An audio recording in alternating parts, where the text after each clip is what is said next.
آج ہم تاریخ کے ایک ایسے موڑ پر بات کر رہے ہیں جو بظاہر ایک شخص کے بارے میں ہے، لیکن جس کے اثرات نے آپ کہہ سکتے ہیں کہ امت کی تاریخ کا رخ ہی بدل دیا۔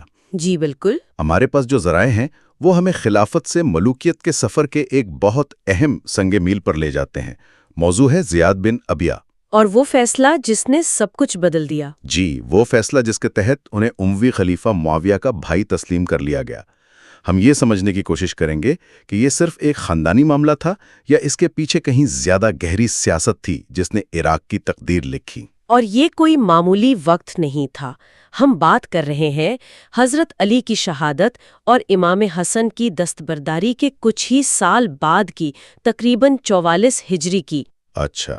زیاد جو اپنی قابلیت اور سخت گیری کے لیے مشہور تھے اور کبھی حضرت علی کے سب سے قابل اعتماد گورنروں میں سے ایک تھے، اب وہ اموی سلطنت کا ایک اہم حصہ بننے والے تھے۔ وہی زیاد جو حضرت علی کے کیمپ میں تھے؟ جی وہی۔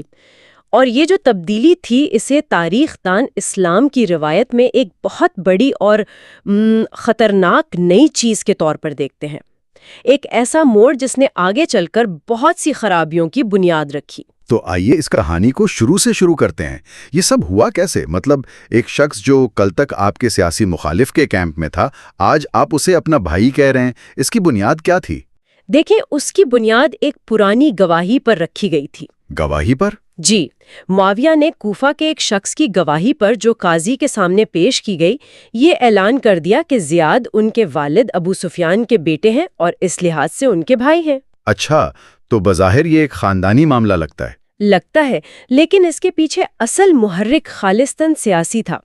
معاویہ کو عراق کنٹرول کرنے کے لیے ایک ایسے شخص کی ضرورت تھی جو بے رحم بھی ہو اور قابل بھی۔ اور زیاد میں یہ دونوں خصوصیات تھیں۔ بالکل، تو انہیں قانونی اور خاندانی طور پر اپنے ساتھ ملا کر وہ ان کی وفاداری ہمیشہ کے لیے خریدنا چاہتے تھے۔ یعنی ایک انتہائی باصلاحیت مگر متنازع شخصیت کو اپنے خاندان کا حصہ بنا کر ہمیشہ کے لیے اپنا وفادار بنا لو۔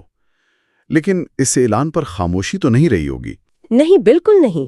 تاریخ کی کتابیں اس پر کیا رد عمل بتاتی ہیں، خاص کر ان صحابہ کا جنہوں نے نبی صلی اللہ علیہ وآلہ وسلم کا دور دیکھا تھا؟ خاموشی بالکل نہیں تھی، شدید رد عمل آیا۔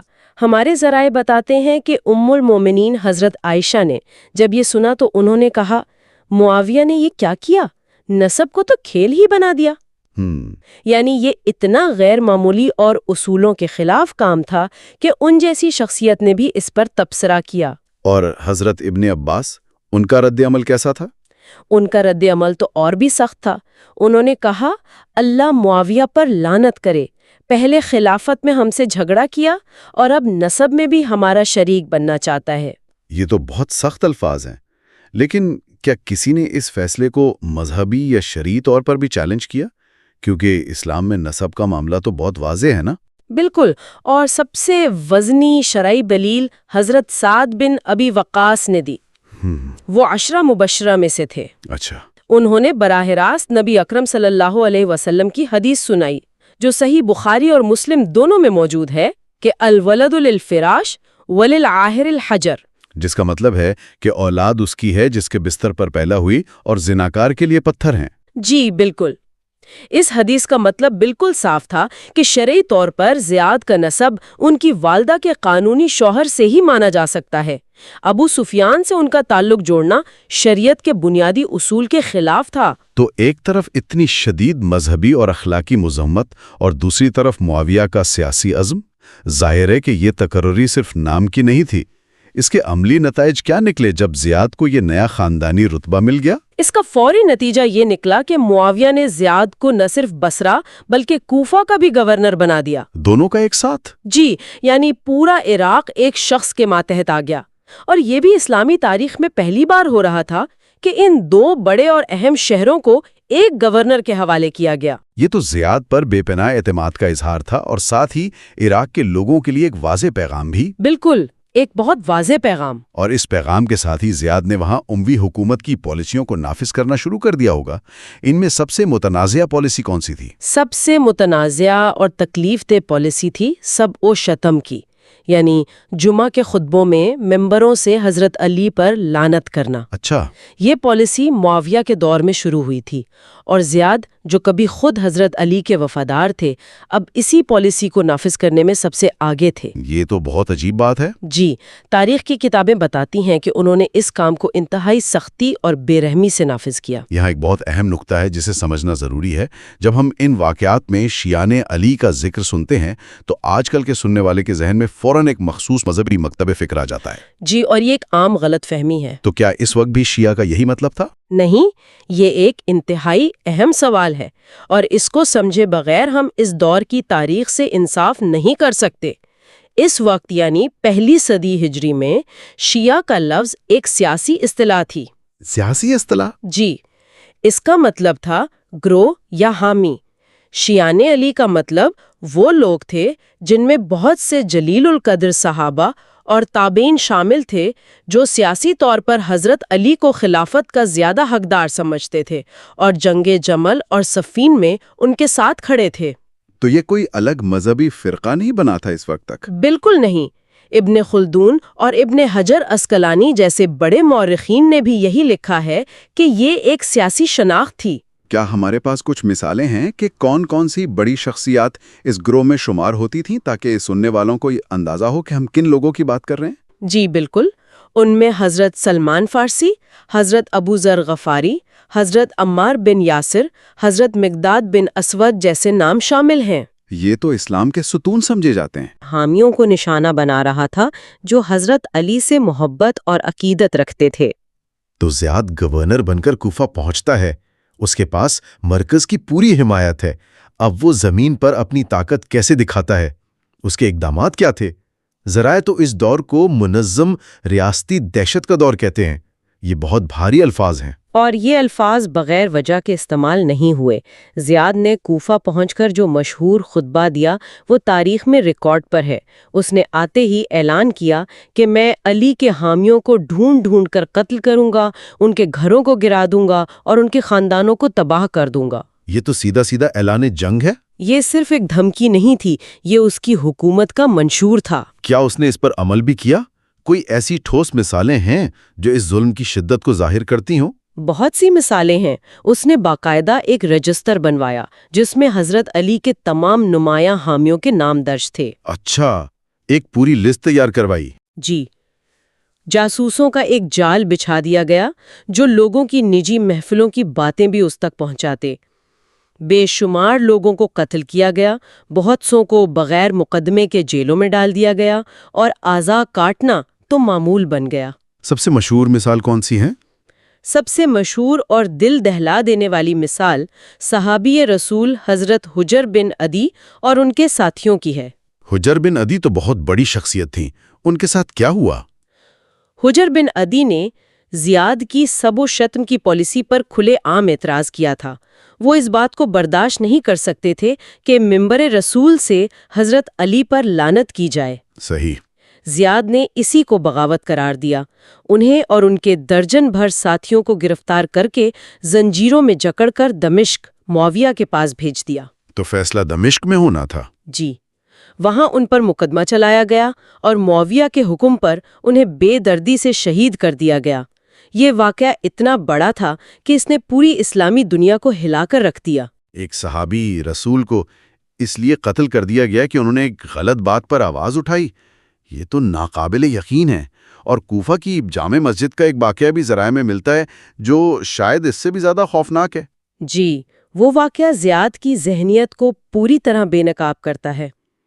ایک دن وہ ممبر پر خطبہ دے رہا تھا اور حسب معمول حضرت علی کے خلاف بات کر رہا تھا۔ تو کہ مجمع میں سے کسی نے احتجاجاً اس کی طرف ایک کنکری پھینکی۔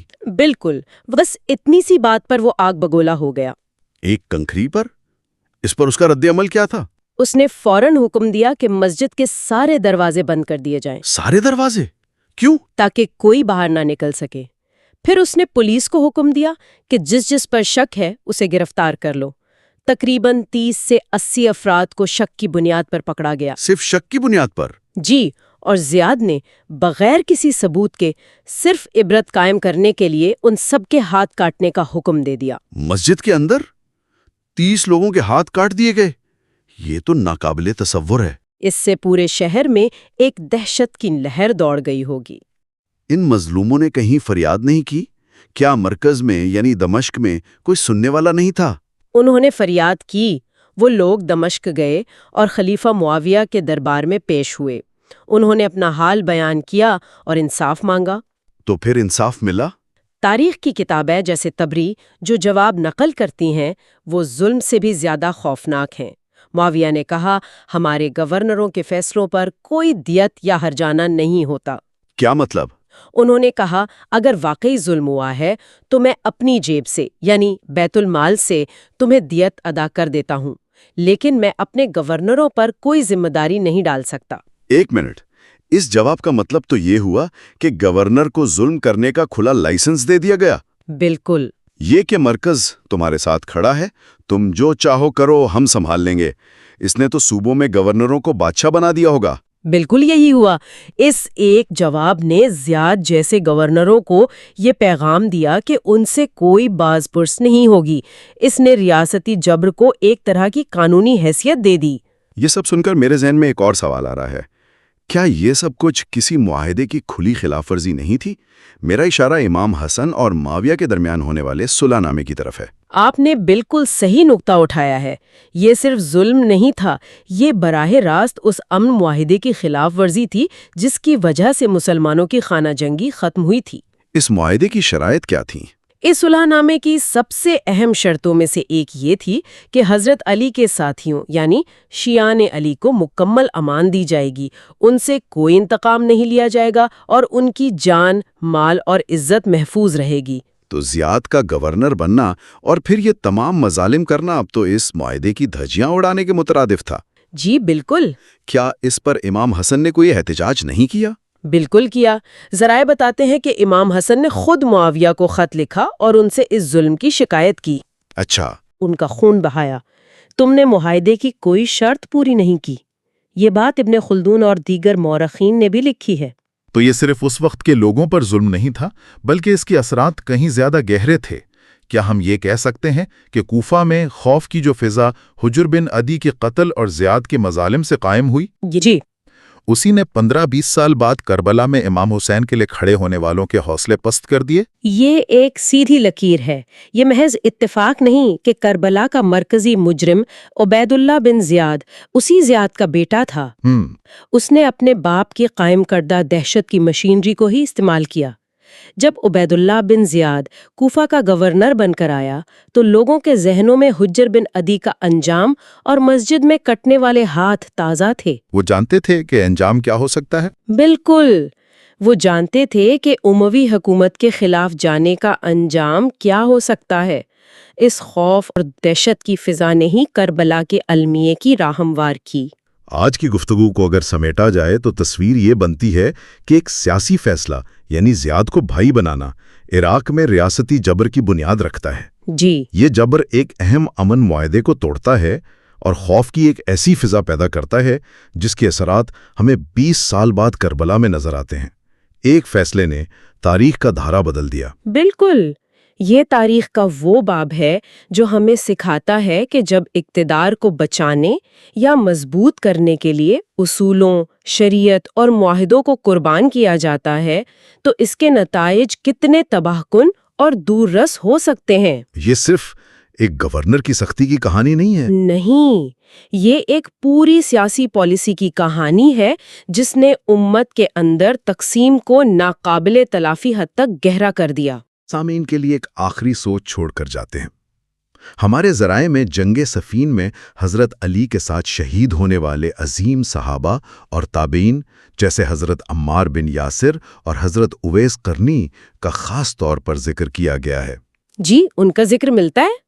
اکثر ہماری تاریخ کی کتابیں بادشاہوں، خلیفوں اور فاتحین کے گرد گھومتی ہیں، لیکن یہ بھی کہا گیا ہے کہ ان عظیم ہستیوں کے کردار کو کم بیان کیا جاتا ہے۔ سوچنے کی بات یہ ہے کہ ہماری تاریخ کی سمجھ کیسے بدلتی ہے جب ہم صرف رہنماؤں پر نہیں بلکہ ان شخصیات پر بھی توجہ مرکوز کرتے ہیں جنہوں نے اصولوں اور حق کے لیے اپنی جانیں قربان کی۔